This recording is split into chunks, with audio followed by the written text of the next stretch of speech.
அன்பே அவனின்றி நான் எதையுமே செய்யலை, அதான் உண்மை. ஆனால் நான் நினைக்கிறேன் நான் தான் எல்லாம் செஞ்சேன்னு நினைக்கிறேன். நான் எதுவுமே என்னையும் செஞ்சுட்டு என்னையை பாதுகாக்க தான் அவனோட வேலை தான். நான் தான் ஆணவத்தில் நேர்மை தவறி போய்கிட்டு இருக்கேன்.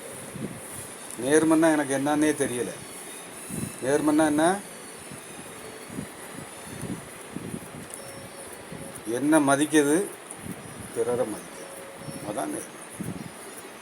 எல்லா மக்களும் நல்லா இருக்கட்டும் நினைக்கிறது தான் நேர்மை. அப்போ தான் நான் நல்லா இருக்கேன். ஏன் எல்லாத்தையும் படைத்தவன் ஆண் பெண்ணுன்னு எல்லாத்தையும் படைத்து ஒட்டுமொத்த உலகம் படைப்பு சத்தியம்தான். எல்லாம் அப்படி தனித்தனியாக அச்சில் போட்டு எவ்வளவு இதாக செஞ்சுருக்குன்னு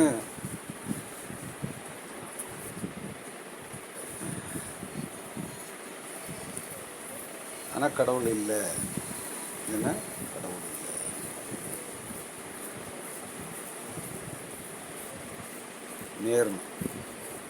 நேர்மை இல்லை. நேர்மை இல்லை. இந்த சுவாசத்தை இப்படி மேலேயும் கீழேயும் போகணும்னு நான் செய்யவே இல்லை. யார் செஞ்சா அதுக்கு பேர் இறை. இந்த இருதயம் துடிச்சிக்கிட்டே இருக்க யார் செஞ்சா அதுக்கு பேர் இறை.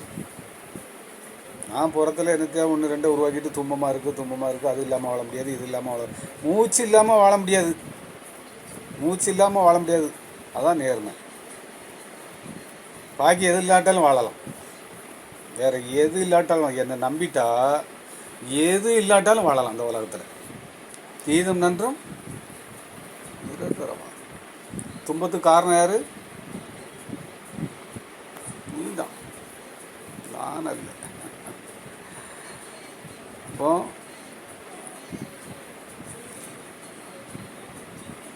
நேர்மையாக இருந்தால் தான் சத்தியத்தை பார்க்கணும். என்னோடய வீடியோ பார்க்கணும், என்னோடய வீடியோ போகுது அப்படின்னா நேர்மை உள்ள மனிதனுக்கு தான் போகும். ஆனால் அங்கே எல்லோரும் என்ன வச்சுருக்காங்க, நேர்மையெல்லாம் இருந்தவங்க வாழலாம் முடியாது. அப்போ எப்படி நீங்கள் சத்தியத்தை போய் சந்தோஷமாக இருக்க முடியும், பேரின்பத்தை அடைய முடியும், பிறை பெருங்கடலை நீந்த முடியும்? நேர்மை இல்லாமல் அங்கே பிறை பெருங்கடலை நீந்தவே முடியாது. நேர்மையாக இல்லாமல் நடக்கவே செய்யாது. சரிதானா? அப்போ நேர்மை ரொம்ப முக்கியம். வேறு எதுவுமே எனக்கு வேண்டாம், எனக்கு இறைவன் தான் வேணும். இந்த உலகத்தில் எதுவுமே வேண்டாம். ஏன்னா கருவறையில் அதை தேடி வந்தவன் நான். நீங்கள் எல்லோரும் கருவறைக்கு போகிறதுக்கு தான் நிற்கியும். கருவறையிலேருந்து வந்தேன், கருவறை போய் சேர்ந்துடும். போலி சடங்கு சம்பிரதாயத்துக்குள்ளேயே நின்றுட்டோம்னா எந்த நேர்மையும் இல்லாமல் அதான் சாமி, அதான் சடங்கு சம்பிரதாயம் நின்றுட்டேன்னா அந்த வேலையை செஞ்சால் தான் நோயற்ற வாழ்வே குறையற்ற செல்வத்தை பார்க்க முடியும். செல்வத்துள் செல்வத்தை அடையணும். செல்வத்துள்ள நேர்மையாக இருந்தால் தான் செல்வத்துள் செல்வத்தை அடைய முடியும். உங்கள் உள்ள படிப்பாலோ உங்கள் உள்ள இதாலேயோ அடைய முடியாது. அப்போ மரணம் இல்லாத இது இருக்குது. மரணம் இல்லைன்னா எப்படி இருக்கும்? அப்படியாப்பட்டதை நோக்கி பயணம் பண்ணதுக்கு ஏன் எல்லோரும் கஷ்டமாக இருக்குது? எனக்கு பணம் தாயா வேணும், அது இல்லையா. அவன் அதை படைக்கலை. அவன் பணத்தையும் படைக்கலை, தங்கத்தையும் படைக்கலை. அதெல்லாம் இங்கேருந்து நீ எடுத்த, எல்லாம் இங்கேருந்து தான் எடுத்த. ஒன்றையும் இங்கேருந்து தான் போட்டிருக்கு. நீ விசேஷம். மற்றது எதுவுமே இந்த பூமியில் இந்த உலகத்தில் எதுவுமே விசேஷம் கிடையாது. உனக்குள்ளே நீ தேடணும். 8 படி இருக்குது. அந்த 8 படியை தொடணும் அப்படின்னா 7வது படியில் தியானம், 8வது படியில் சமாதி இருக்குது. என்ன வச்சுருக்கியா? நேர்மையாக சுவாசம் உங்களுக்குள்ளே ஓடுற சுவாசத்தை நீங்கள் தான் எப்படி உங்கள் ரேகை தனியாக, உங்கள் ஓட்டு தனியாக இருக்கோ அதே மாதிரி உங்கள் சுவாசம் உங்களுக்கு சொந்தமானது. அதுதான் விநாயகர். உங்கள் சுவாசத்தை 5வது கரம்னு ஒன்று இருக்குது, அது நமசிவாயங்கிற 5வது எழுத்தில் இருக்குது. யாம் இருக்க பயமேங்கிற இடத்துல இருக்குது. அதை தொடணும்னா நேர்மையாக இருக்கணும். எனக்கு அங்கம்தான் விசேஷம், தங்க விசேஷம் கிடையாது. எனக்கு சாப்பாடு தான் விசேஷம், பணம் விசேஷம் கிடையாது. சாப்பாடு இருந்துட்டு பணம் தேவையில்லைல்ல. அங்கே விசேஷமாக இருந்துட்டுனா தங்கம் தேவையில்லைல்ல, அப்படி தானே? அதேமாரி செல்லு, டிவி, கம்ப்யூட்டரு, பணம், தங்கம் எல்லாம் வைக்க தகுதி பெற்றவன்ட்டு இருந்ததுன்னா அங்கே ஒன்றும் பலன் இல்லை. பலன் இல்லை, அவனுக்கு அது பெருசாக தெரியாது. எத்தனை கோடியை கொண்டு வந்து கொடுத்தாலும் அவன் என்ன செய்வான்? நீங்கள் நல்லா இருக்க மாட்டீங்களா, அது மட்டும்தான் விட்டார். வேறு உங்கள் பணம், காசு, பணம் அதெல்லாம் வந்து இல்லை. அதுவும் எனக்கு என்ன வேணும்? சாப்பாடு தானே. அவன் பசிக்கு சாப்பிடணும். அதுக்கப்புறம் என்ன வேணும்? ஒரு வயசு வருது, கல்யாணம் முடிக்கணும், 2 குழந்தைய பிறக்கணும், அதுதான். அதுதான் வர செலவுக்கான அவ்வளோ. அதுக்கப்புறம் இறை தேடணும். இந்த 3 தான். இதுக்கு என்ன செய்யணும்? சாப்பாடு தானே வேணும். ஆடெல்லாம் கண்டமானி ஆடையெல்லாம் வாங்கி போட்டு இல்லாத வேலையெல்லாம் பார்த்துட்டு உணவு ஒரு அரிசியை மதிக்க தெரியல. ஒரு மனிதன் ஆடையை இவ்வளோ கஷ்டப்பட்டு கண்டுபிடிச்சிருப்பான், உருவாக்கியிருப்பான். அந்த ஆடையை மதிக்கணும்ல. நினச்ச மூக்கில் ஆடை 50 ரூபாய்க்கு 100 ரூபாய்க்கு கிடைக்கணும். உடனே வாங்கி பீரோவில் கீரோலாம் எல்லா பக்கம் அடுக்கி பேக்கு. ஒருத்தன் பேக்கு இல்லாமல் அலைதான். நீங்கள் பேக்கு 10 பேக்கை கட்டிக்கிட்டு இருந்தாலும் அது லேசாக பிஞ்ச உடனே கொண்டு வந்து கோயில் உரமும் குளத்து உரமும் கொண்டு வந்து அள்ளி எறிஞ்சிட்டு போறிய. பேக் மஞ்சள் பையில் ஒரு காலத்தில் ஈஸியாக வாழ்ந்தான். இப்போ பேக்கெல்லாம் துட்டு அதிகமானவுடனே நீங்கள் என்ன செய்தியா? பணம் வேணும், பணம் வேணும். நீங்கள் அந்த பணத்தை எப்படி பாதுகாக்கணும்?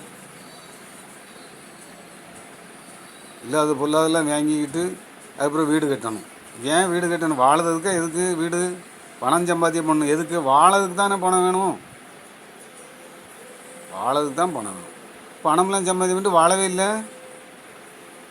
கடைசி பார்த்தா சாப்பிடவே முடியலை.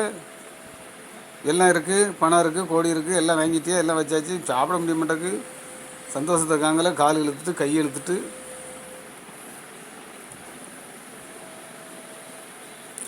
அப்போ நேர்மை சும்மா லேசாக வந்துச்சு, அது லேசாக என்ன தேவை? நம்ம அரிசி அடிச்சுக்கிட்டே இருந்த நேர்மைன்னு அந்த ஒருத்தன் சொல்லணும்னா கணக்கு இருக்குது. நேர்மைன்னு அடிச்சுக்கிட்டே போய் ஒழுக்கம், நேர்மை, ஒழுக்கம். நம்ம வேலை நம்ம தானே. ஓதாமல் ஒரு நாளும் இதுதான் ஓதுறது. வேறு என்ன ஓதணுவீங்க? சிரிச்சாலே ஓதுனதுக்கு சமம் ஐயா. நீ சிரிக்க மாட்டீங்கன்னு அவன் சொல்லிக்கிட்டு இருக்கான். நீ சிரிச்சா ஓதுனதுக்கு சமம். வேறு என்ன ஓதுன? ஒருத்தர் சிரிக்கையில் பார்த்துட்டேனே புக் எடுத்து. ஒருத்தர் இவங்க யாரும் சிரிக்க மாட்டாங்க, குழந்தையும் நீ தான் சிரிச்சுக்கிடணும், மற்றவங்க சிரிக்க மாட்டாங்கன்னு புக்கில் இருக்குது. நம்ம என்ன செய்ய முடியும்? உங்கள் புக்கில் தான் இருக்குது. உங்கள் புக்கு தான். என் புக்கு சிரிக்க ஆரம்பிச்சிட்டு உங்கள் புக்கையும் சிரிக்க வச்சிடலாமான்னு பார்க்கேன். அது நேர்மையாக இருந்தால் தான் முடியும்.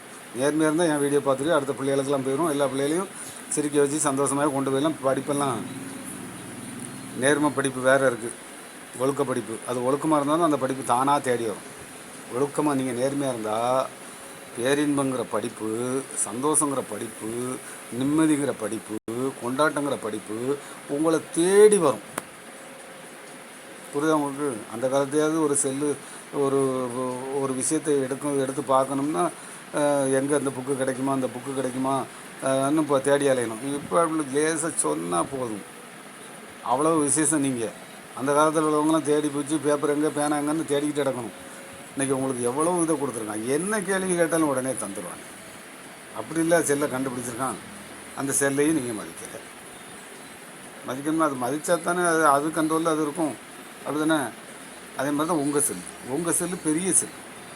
அப்போ இந்த செல்லு மேலே பற்று வச்சியா, இந்த செல்லை போட்டுட்டு அப்புறம் ஹாஸ்பிட்டல் போக வேண்டியிருக்கு. ஏன்? நேர்மை இல்லை. அதனால் நேர்மையாக இருங்க, நல்லா இருங்க, மகிழ்ச்சியாக இருங்க, கொண்டாட்டமாக இருங்க. நேர்மையை விட்டு கொடுக்கக்கூடாது யாருக்காண்டியும். உங்களோட நேர்மை உங்களுக்கு சொந்தம். அடுத்தவங்கள பார்க்கறதுக்கு வரல, உங்களை தேடி தான் பூமிக்கு வந்திருக்கீங்க. நீங்கள் தான் உங்கள் வாயிட்டு சிரிக்கணும், உங்கள் சுவாசத்தை நீங்கள் தான் பார்க்கணும். உங்கள் கண்ணு எடுத்து உங்களுக்கு கண்ணு போனால் அடுத்தவர் கண்ணெல்லாம் வச்சுலாம் நீங்கள் பார்க்க முடியாது. அதனால் உங்கள் கண்ணை கரெக்டாக காப்பாற்றி வச்சு கண்ணை காப்பாற்ற வந்தேன்.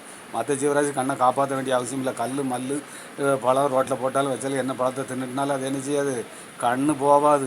நீங்கள் வறுத்து பொரித்து அவிச்சு அதை சாப்பிடணும் இதை சாப்பிடணும் எல்லாம் கண்டுபிடிச்சி கடைசி கண்ணை காங்கலை வந்தது. நீங்கள் கண்ணை பார்த்தே ஆகணும். அது கண்ணை பார்க்க வேண்டாம். நீங்கள் கண்ணை பார்க்கல, அதனால் கண்ணு போயிடும். நேர்மையாக இல்லைன்னா கண்ணு போயிடும், காது போயிடும், மூக்கு போயிடும், வாய் போயிடும். இல்லைன்னா போவார். கரெக்டாக இருக்கான்னு செக் பண்ணிக்கிடுங்க. அந்த பக்கம் மாட்டுக்கு கண்ணு என்ன செஞ்சாலும் போவாது. நல்ல சாப்பாடு சாப்பிடாட்டாலும் கண்ணு போவாது. நீங்கள் கேட்டாங்க என்ன சொல்லியா, சாப்பாடெல்லாம் உரத்தை போட்டுட்டாங்க, கண்டதெல்லாம் போட்டுட்டாங்க, அதனால இதாகிட்டு. மனம் சரியில்லை. நல்ல மனசை கொடுத்தான், அது சரி. என்ன சாப்பிட்றாலும் மதித்து சாப்பிட்டேன்னா, ருசித்து சாப்பிட்டேன்னா அது ஒன்றுச்சு.